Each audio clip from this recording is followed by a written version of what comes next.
Querido Jesus, lerei agora as páginas da Tua vida, que elas me levem a te amar cada vez mais e que Tuas palavras firam o meu coração e me levem a mudar de vida. O Evangelho de hoje é o Evangelho de São Lucas, capítulo 19, versículos 11 a 28. Naquele tempo, Jesus acrescentou uma parábola porque estava perto de Jerusalém e eles pensavam que o reino de Deus ia chegar logo. Então Jesus disse: um homem nobre partiu para um país distante a fim de ser coroado rei e depois voltar. Chamou então 10 dos seus empregados e entregou 100 moedas de prata a cada um e disse: procurai negociar até que eu volte. Seus concidadãos, porém, o odiavam e enviaram uma embaixada atrás dele, dizendo: nós não queremos que esse homem reine sobre nós. Mas o homem foi coroado rei e voltou. Mandou chamar os empregados aos quais havia dado dinheiro, a fim de saber quanto cada um havia lucrado. O primeiro chegou e disse: Senhor, as 100 moedas renderam 10 vezes mais. O homem disse: muito bem, servo bom, como foste fiel em coisas pequenas, recebe o governo de 10 cidades.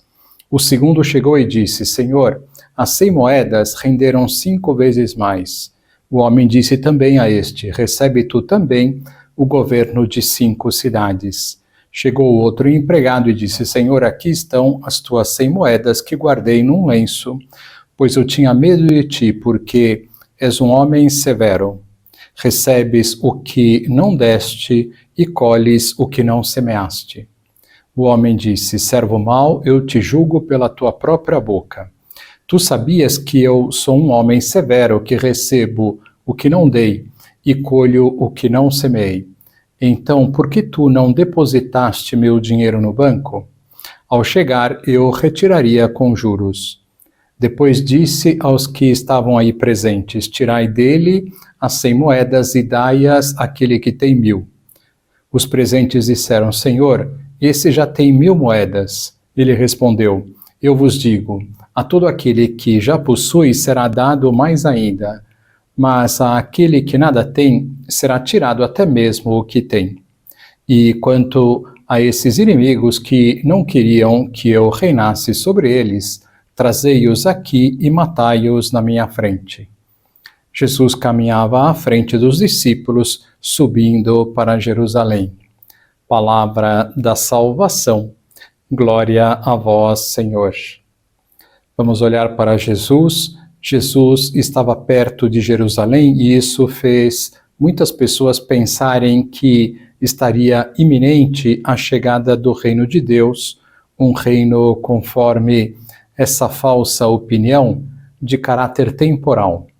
O Senhor, imaginavam, entraria triunfalmente na cidade depois de vencer o poder romano e eles teriam um lugar privilegiado quando chegasse esse momento.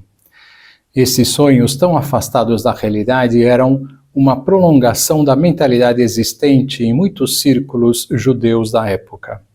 Para corrigir a fundo essa mentalidade, Jesus expôs a parábola que o Evangelho da Missa de hoje nos relata para nos dizer que seu reino não é deste mundo e ele se conquista rendendo os talentos que ele nos dá para fazermos o bem aqui na terra. Tenho rendido os meus talentos? Tenho ocultado algum debaixo da terra por preguiça? Pensemos nisso. Dando continuidade à nossa série sobre a doutrina católica, vimos na semana passada a doutrina da Santíssima Trindade. Hoje vamos aprofundar um pouco mais nesta verdade, utilizando para isso um texto de uma grande santa da Igreja que Deus lhe deu um conhecimento mais profundo deste mistério.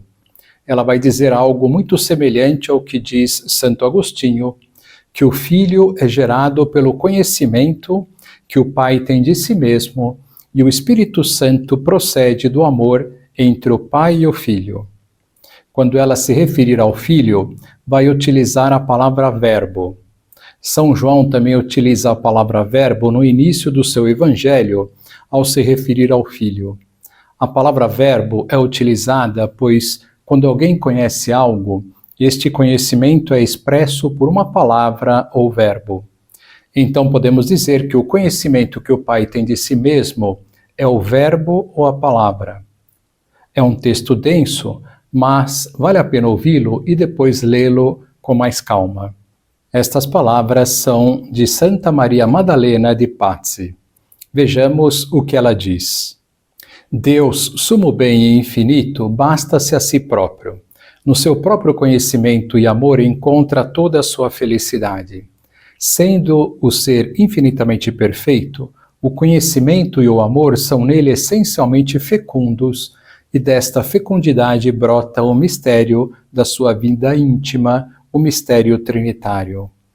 O Pai conhece-se perfeitamente a si mesmo desde toda a eternidade, e conhecendo-se gera o Verbo, ideia substancial em que o Pai se exprime e a qual comunica toda a sua essência, divindade e bondade infinitas. O Verbo é, deste modo, o resplendor da glória e a figura da substância do Pai. Mas esplendor e imagem substanciais, porque tem em si a mesma natureza e as mesmas perfeições do Pai. Desde toda a eternidade, o Pai e o Filho contemplam-se mutuamente e amam-se infinitamente em razão da perfeição infinita, indivisível que ambos possuem. Amando-se, são atraídos um para o outro e um ao outro se entregam, comunicando toda a sua natureza e essência divinas a uma terceira pessoa, o Espírito Santo, que é o termo, o penhor e o dom substancial do amor mútuo entre o Pai e o Filho. Assim, a mesma natureza e vida divinas circulam do Pai ao Filho, e do Filho e do Pai derramam-se no Espírito Santo. Deste modo, a Trindade apresenta-se-nos como o mistério da vida íntima de Deus, mistério que brota daquelas operações perfeitíssimas de conhecimento e amor com que ele se conhece e ama a si mesmo. O mistério trinitário, melhor que nenhum outro, mostra-nos que o nosso Deus é o Deus vivo, que a sua vida é essencialmente fecunda, tão fecunda que o Pai pode comunicar ao Filho toda a sua natureza e essência divinas, e o Pai e o Filho podem comunicá-las ao Espírito Santo, sem ficarem delas privados, mas possuindo-as todos três com a mesma perfeição infinita. A Trindade, melhor que nenhum outro mistério, revela-nos a perfeição da bondade de Deus, isto é, diz-nos que Deus é bom, não só porque é o bem infinito, mas também porque comunica todo este seu bem, do Pai ao Filho, do Pai e do Filho ao Espírito Santo.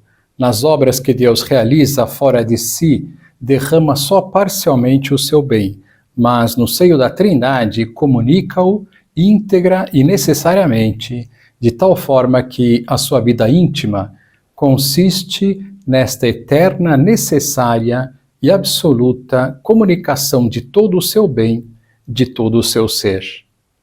O mistério trinitário faz-nos assim compreender que em Deus há um oceano ilimitado e inesgotável de bondade, de amor, de fecundidade e de vida. Compreensão preciosa porque, mais que qualquer outra, é capaz de nos dar o sentido da grandeza infinita de Deus. Ó Deus incompreensível, eterna é a vossa grandeza, inefável a vossa bondade. Vejo e deleito-me ao ver as três pessoas divinas fluírem uma na outra de um modo indizível e imprescrutável.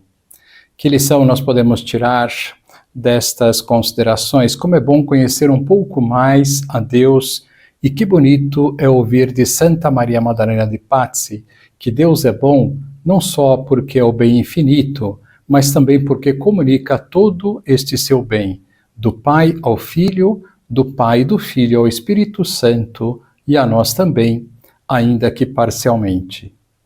Agora vos dou a bênção para este dia, a bênção de Deus Todo-Poderoso, Pai, Filho e Espírito Santo, esteja sempre convosco e permaneça para sempre. Amém.